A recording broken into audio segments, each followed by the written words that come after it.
Welcome back to the channel, and today it's gonna get real. Hey, sorry man, you gotta take the mask off. Oh.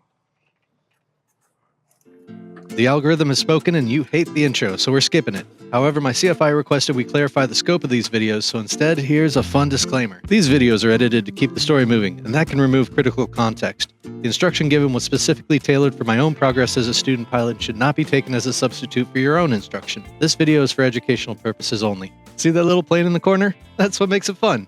Anyway, if you're new to the channel, the whole point is to explore what value, if any, purposeful VR flight sim pre-training has for a new student pilot. This could all be better summed up in an intro, but you guys hate that. So go watch one of my previous videos and you'll see what I'm talking about. My first video tells the story of shooting a documentary in Alaska where I was a passenger in a 185 turbo on floats, and the pilot gave me controls and I flew for 30 minutes. This is Whiteman Airport in Pacoima, California. Now, full disclosure, I've had 2 previous flights with another instructor who preferred not to be on camera, so while I have the recordings for my own learning, you won't get to see them. If you're interested in seeing what a first flight lesson looks like, put it down in the comments and I'll recreate them in sim. What I can say is the first 2 flights, and even this one, felt very much like a passenger who had the controls handed to them. First up, let's meet my instructor, Dino. He's a great guy, we seem to get along, and he's extremely knowledgeable. Exactly what you want in a CFI. Clear prop. And what I've learned in my extensive 2.1 hour flight experience is that with each flight you want to practice something you learned on the last flight, and then move the ball forward by learning something new. So Dino and I talk about my goals with aviation, my sim history, my previous flights. You know, I've done basic turns, climbs, descents, but there's one critical button in the aircraft I've never touched. How do you feel with comms? I haven't made a comms yet, but I can give it a go. Okay, sure. The main things with comms is who you are, where you are, what you want. Yeah. And that doesn't include, who you're talking to and what information you have. So we would start with, Whiteman Ground, Cessna 19688, at the fuel pit or at transient, ready to taxi with information Juliet. Yeah, and then do I need to do VFR request? At the very end, you can say VFR request, yeah. How did I know to say that? I recorded my first 2 flights and I watched them afterwards. Think of it like game footage. Whiteman Ground, Cessna 19688, at the fuel pits, ready to taxi with information Juliet, VFR request. Nice. Cessna 19688, Whiteman Ground, runway 30, run up air, taxi Alpha, request. Oh, I was not prepared for a follow-up. Runway 30. Request flight following Santa Clarita, 4,500 feet, Cessna 172 / Golf, 19688. Cool, that works. Good job. Cessna 688, say requested altitude. What'd she say? She said, say requested altitude. I request 4,500 feet, 688. Cessna 688, squawk 0252. Thank you, game footage. 0252, 688. Also Cessna 688, just had a Cessna about 2 minutes ago. They were flying over the 210 towards the Newhall Pass. They're currently in the Santa Clarita practice area just south of it right now. They did tell me that they're experiencing some significant turbulence. Oh, Okay. okay. This was our first warning. That was taxi clearance? Yeah, good job with the call. Was that your first time taking a radio call? Yeah. Hey, not bad, man. Honestly, for your first time. So we taxi and start doing the run-ups. While your throttle is still at 1800, you can do your carb heat check. Oh, that's right. And the reason for that is because when we land, this is the configuration that we're going to be in, with the carb heat on and power at idle. Oh. So we want to make sure the engine isn't shutting down like this. Yeah, that makes a lot of sense. Step 1 to getting in the good graces of your instructor, tell an awesome joke. You should teach this sort of stuff. Step 2, tell him that was a joke. That was a joke. Like, yeah! Throttle idle. Got a 800. With pre-flight and run-up complete, it's time to show this guy what 2.1 hours of experience looks like. Whiteman Tower, Cessna 19688, holding short, runway 30. Request left crosswind departure. Good. Whiteman. Cessna 19688, Whiteman Tower, make a straight out departure, and Van Nuys will call your turn, runway 30, clear for takeoff. Yeah, I got you. Straight out departure, Van Nuys will call the turn, runway 30, clear for takeoff, 19688. Morning, Bravo, roger that. Final looks clear. I'll extend a little bit long. Nobody's on the runway. You can go full throttle. Relax your hands. Have one hand on the throttle. Good. Gauges are green. Airspeed is coming alive. You can relax a little bit. Good. And at 60, slowly start rotating. A little pull back. This is my second takeoff ever. Nailed it. Good. Good. And there is a right crosswind, so we might have a little bit of correction might be needed. SoCal approach, Skyhawk 19688 out of Whiteman at 1,400, climbing to 4,500 for Simi Valley. 19688 SoCal approach, roger, I did, just be advised, the last 30 minutes or so we've had multiple reports of severe turbulence with the T Southback area. Oh man, alright, roger, ident at 19688. There were several reports of turbulence throughout the flight, and by the time we got to altitude, we were in it. Also, if you can't tell, my main camera overheated, and I was more focused on learning than messing with cameras. I showed the few flight maneuvers I had already learned, and I toughed my way out through the turbulence.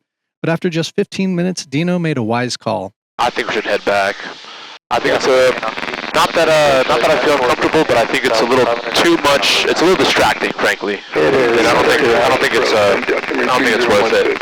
Alright. Cool. For now, let's just fly along the 118, and I'll help you navigate our way back.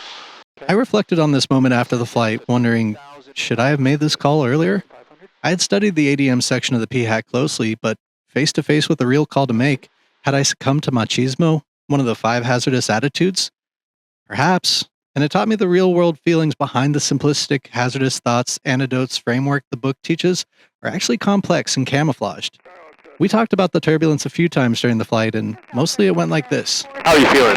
Feeling good. Okay. Let me know if it's just too much for you and we can go back. Otherwise, we can keep pushing. How do you plan on navigating the problem? Yeah, I think as long as you feel comfortable, I think we're all right. I feel comfortable, but I would also want it to be conducive to learning, too. If it's too much. So in final analysis, I don't think it was machismo that kept me pushing ahead, but I wasn't acting like pilot in command. My aeronautical decision-making process was to lean on the experience and judgment of my CFI, which, fair, I'm not actually the PIC of this flight, Dino is. He has the experience and I should lean on that. But the goal of flight school is to develop that mindset as I build out the experience. So while I don't think it was machismo, it was a good learning moment in how to recognize hazardous thoughts, because they don't always announce themselves as ADM moments with Klieg lights and sirens. It also reminded me that a day is coming when Dino steps out of the plane and I'll be left to make those decisions, and that I should start thinking like the PIC I want to be, and not just a passenger who had the controls handed to them. There was one highlight at the end of this flight that I was not expecting at all, and as luck would have it, the one time I tried getting the main camera back, it worked. Suppose I could ask you to hit that round button. Boom. Yeah. Yes. Wait. Try to maintain 2,000 while you're in the downwind. Okay. I'm going to have you do as much controls as possible, okay? Yeah. I'm not going to let you land, but I'm going to have you do as much as possible. Alright. And here we go. I've been preparing for this for months. And you want over the 5? You can stay to the left of the 5. Okay. That's because the 5 freeway acts as like... Runway 30, clear to land. 30, clear to land, 19688. The 5 freeway acts as like a visual barrier between our airspace and Van Nuys and Burbank. So it's just nice to be on this side. Okay. We got traffic taking off. Cool. And we're cleared for landing. Try to maintain 2,000 for now. Okay. And then whenever you can, I want to see your before landing checklist. Okay, fuel selector is on both. Undercarriage gear is down. Mixtures switch. Propeller not relevant. Seatbelts are secure. Landing light still on. Pitot heat on. You can leave the pitot heat off. Pitot heat off. You can turn on the carb heat. Your right crosswind for right close. And I'll walk you through. Yeah, turn on the carb heat. Reduce your power to 1,700 RPM. And then below 100 miles per hour, you can bring the flaps down 10 degrees. It's gonna be about 5 seconds of flap. Then do I So need you to can do it right now. So 1, 2, 3, 4, 5. Okay. That's good. Now you can turn base. Once the numbers are 45 degrees over our shoulder. After all the hours of flight sim, this part felt extremely familiar, except everything seemed to be moving at double speed. Cool. Now we're on base. And we're still below 100, so you can go 3 seconds now for flaps 20. 1, 2, 3. Cool. I kept thinking, no way he's going to let me turn final. And making a nice steady descent. This looks good. We're aiming for about 75 miles per hour. But you're doing all right so far. Let's turn final. Yep. 500. Is he going to let me land? He said he wouldn't, but I'm just going to keep flying the plane like I do in Sim until he takes control. Good, we're right on glide slope. 400. Now go full flaps. Good. Now as for our landing 300. speed, we want about 70 miles per hour. Okay. So to slow down, you want to pitch up just a little bit. That ground is coming up quick. Cool. We want to stabilize approach. This plane, you're 200. by controls? Yeah, controls. Controls. With just 150 feet to go, Dino takes control. I feel really proud of this approach, even if it wasn't perfect. I kept the speeds and altitudes in check, and I'm sure he would have taken control sooner if I hadn't. He makes a nice, smooth landing as I watch closely, trying to learn all I can. 47 Hotel, And runway landing's assured, so I'm going to start slowly reducing power. About right here. Now I'm going to round out. Ground effect, and a little bit of a flare. Boom. Nice. I walked away with a feeling of accomplishment. Joke told. Check. Takeoff 2. Check. First approach the landing. Check. It's still baby steps, and there's so much left for me to learn. But I'm on the path, and each flight brings me one step closer to being the pilot I want to be. It's a simple flight, but it means the world to me.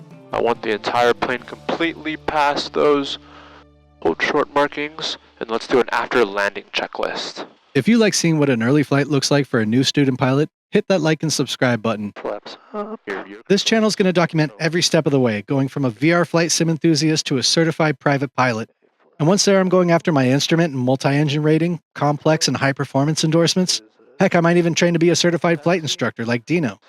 So hit subscribe and find out if a flight sim enthusiast has what it takes to become a real pilot. You know, I don't care if the internet doesn't like it. I like the intro. Play it again. Welcome to Connect Sim, a channel dedicated to one question. Can VR Flight Sim pre-train a student for flight school? Will it make you a better pilot, faster, safer, and for less money? And will the masked aviator ever remove his VR headset? Hey, show me in the rule book where it says I can't wear goggles while flying. Wow, there's a lot of rules in there. After 6 months of full immersion simulation, I'm putting my life on the line to find out. Does pre-training in VR give a rookie pilot the edge?